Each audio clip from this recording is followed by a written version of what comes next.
খুব সংক্ষেপে দু একটি কথা বলার অভিপ্রায় নিয়েছি, কারণ মধ্যাহ্নভোজের আগত সময় এবং কম্বল বিতরণ এখনো রয়েছে, অনেক গুণীজন মানুষ রয়েছে।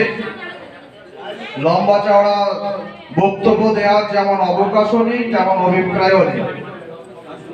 আমার আশা ফাউন্ডেশনের পক্ষ থেকে আজকের যে অনুষ্ঠান, একটা মনোজ্ঞ অনুষ্ঠান, সেই পরম স্রষ্টার কাছে কৃপা জানিয়ে দু একটি কথা। আমার আশা ফাউন্ডেশন গত মাসে লঞ্চ করেছে একটি শিক্ষা, স্বাস্থ্য এবং সেবামূলক সংস্থা। তার মধ্য দিয়ে আজকের এতগুলো প্রোগ্রাম, এতগুলো ইভেন্ট, এক ধারে স্কুল সামগ্রী, এক ধারে বস্ত্রদান, আবার এক ধারে গুণীজন সংবর্ধনা। বিশেষ করে আমাদের প্রিয় নবী 1500 বছর আগে বলেছেন, দেশকে রক্ষা করা, দেশকে ভালোবাসা ঈমানের একটা অঙ্গ।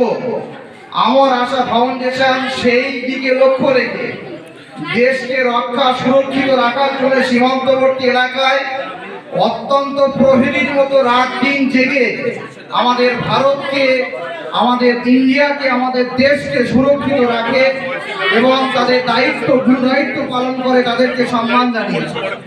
আমি আমার আশা ফাউন্ডেশনকে এই ধরনের কাজ, একটু আগে এক ইন্ডিয়ান ফোর্সের কথা বলছিলেন যে 25শে ডিসেম্বর এবং 1 জানুয়ারি এই দুদিন যেভাবে আমাদের সমাজে যুবক একটা অপসংস্কৃতির পরিবেশ তৈরি করে, পিকনিক করে হোক, নিজেদের সময়, অর্থ সবকিছু দিয়ে, অথচ সেই জায়গায় দাঁড়িয়ে আমার আশা ফাউন্ডেশন মানুষের জন্য, মানুষের সেবায় নিয়োজিত হয়ে কাজ করছে। এটা অত্যন্ত প্রশংসার দাবি রাখে এবং এই সেনা জওয়ানদের কথা অন্য কোনো সংগঠন